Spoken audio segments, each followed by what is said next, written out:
This is a Heart and Hand production.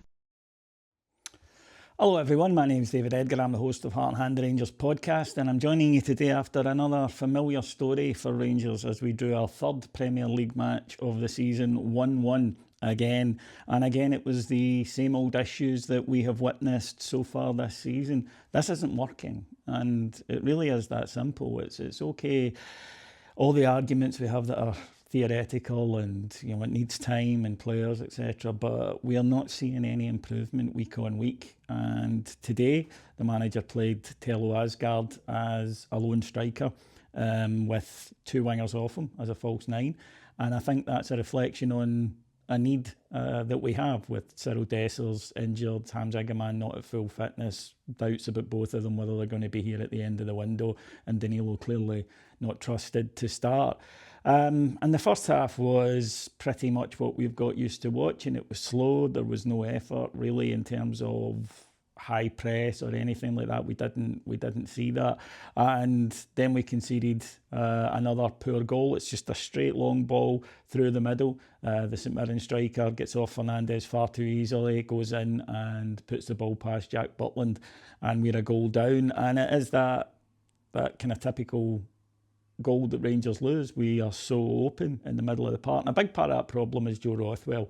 I don't know if he's carrying an injury or whatever it is, but he is so far off the pace in these matches. He's just jogging about in the centre of the park, and there's a huge gap where a midfielder should be playing, and Raskin's trying to do his best, but he can't cover for all of it.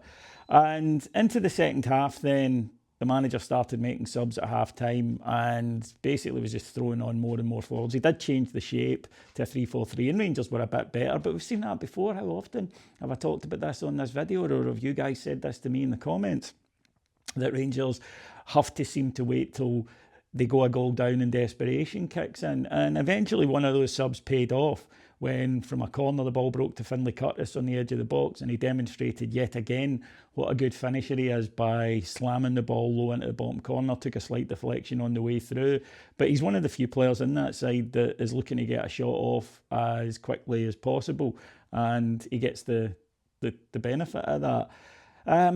In the end, Rangers never really, I think, threatened a lot of the ball without looking as though they were going to break down St Mirren, who were compact and deep, and St Mirren were always looking like they might pinch one on the break, but in the end it finishes 1-1. It's just not very good, and you can dress it up however you want, but we hear a lot about what this is supposed to be, what it's going to be. We don't see any evidence that it is, and that's my concern. It's not getting any better.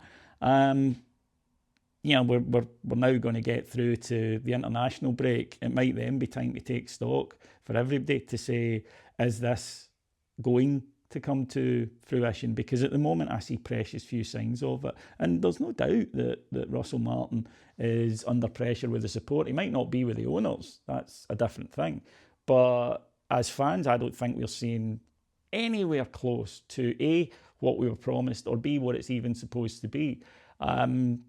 We're not hard running. We're not, I would say, particularly hard working, or certainly we don't look it. We're not dynamic. We get bullied. I thought we were bullied for the first hour of this game.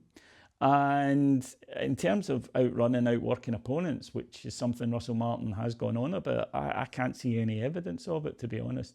This to me looks like a team that you could copy and paste from previous matches. They don't really seem to know what they're supposed to be doing. They look disorganised.